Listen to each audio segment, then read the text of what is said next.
All right, for dinner tonight, we're gonna eat this chicken. And oftentimes when I make dinner, I don't have a preset plan as to what to do. But when I kind of got started, I thought, okay, I'm gonna make a splotched chicken, which is basically flattening a chicken before you cook it so that it's not in this kind of rounded shape. Because you know, when the chicken's in this shape, it's really hard to cook all the sides evenly. Okay, right now I'm pulling off some of the leftover hair that's been left on this chicken. And sometimes you have to do that with chickens when you order or when you buy a whole chicken. And these chickens are really small. I don't know where they are from, or you know what farms they come from, but they're pretty small. And they're not game hens, they were called chickens. So anyway, let me show you how to do that.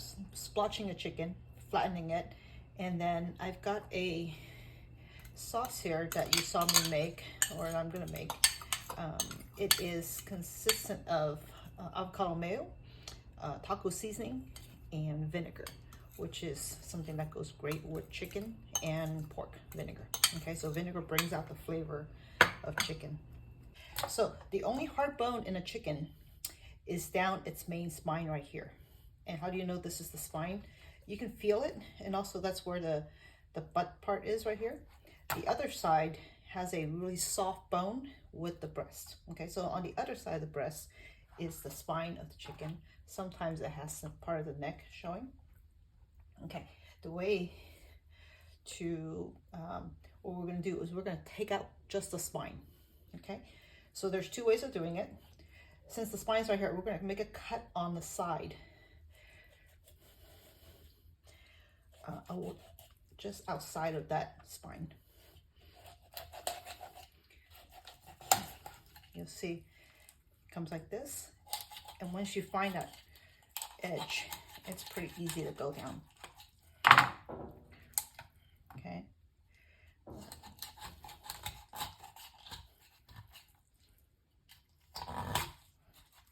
And just use a little bit of force and you'll see it comes off. Okay. Or the other way of doing it is to have a pair of heavy duty kitchen scissors. These are actually for seafood. So they're called seafood scissors. It has a little guard to prevent things from flying back at you, but you could also just do this. You see that it's actually quite easy. Well, until you get to that part, of course. So sometimes you go the other way. And there you go, the whole spine. So that's the hardest bone right here. It's got some liver and things like that that was not removed. And this I will put into my scrap box along with, you'll see there's some fatty parts in here. Also, I will dump in there. So what is my scrap box for? It is for my dog.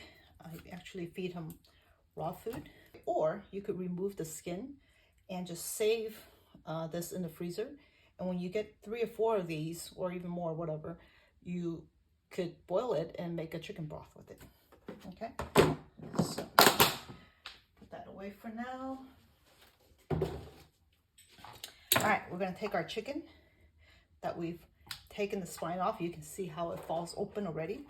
We're gonna turn it upside down, and you see that it's somewhat flat already, but we're gonna take the base of our palm and we're gonna put it right on top of the breast, and we're gonna press down.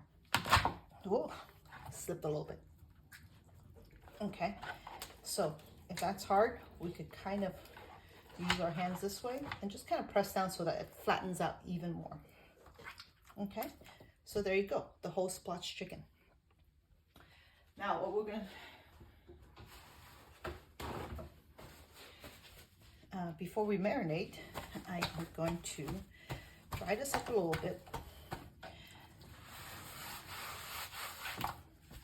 Okay, we'll start with the inside, and again, using your bare hands because it's much easier to feel what's happening with your food. I'm gonna put some of that marinade, or just a sauce, I guess. It's not really even a marinade. I'm just going to use my hand and gently rub it into the insides. And then I will turn it the other side, do the same thing on the thighs. And what I'm going to do, you can marinate this, you know, a few hours ahead, or, you know, if you run out of time, just do it right away. Put it into the pan right away. Tonight I'm going to go ahead and sear this. Some of this is the garlics that I dumped in here to give it a little bit of flavor. Another trick with chicken on the breast is to stick the marinade a little further in by pulling up the skin.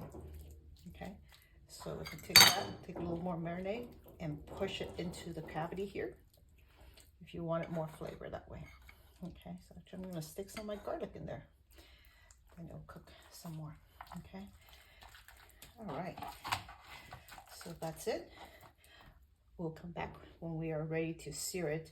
I'm most likely going to put this down into my cast iron pan, sear the skin so that's nice and crispy, sear the other side, and then I might just take it out and put it into my air fryer and finish it. We'll see how it goes tonight. All right, so we've got our cast iron chicken fryer heated up with a layer of oil in there. It's ready for the chicken.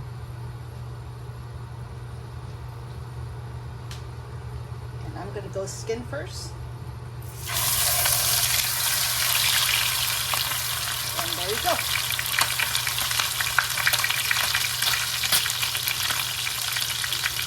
So I'm gonna give it a few minutes to let the skin get a little crispy before I try to flip it. Whenever you're frying, or at least pan frying skin, try not to touch it too early, because that's when you kind of get it, you can tear it and just mess it up. But give it time to sear, and then it will come off the pan pretty fast and pretty easily.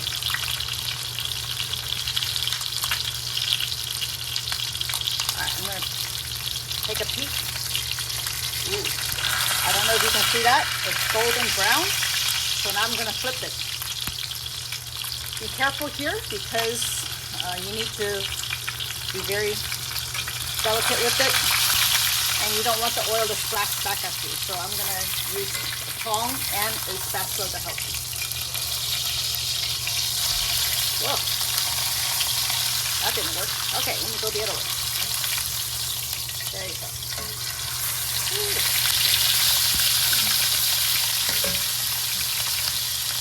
And let's give it a few more minutes on this side too.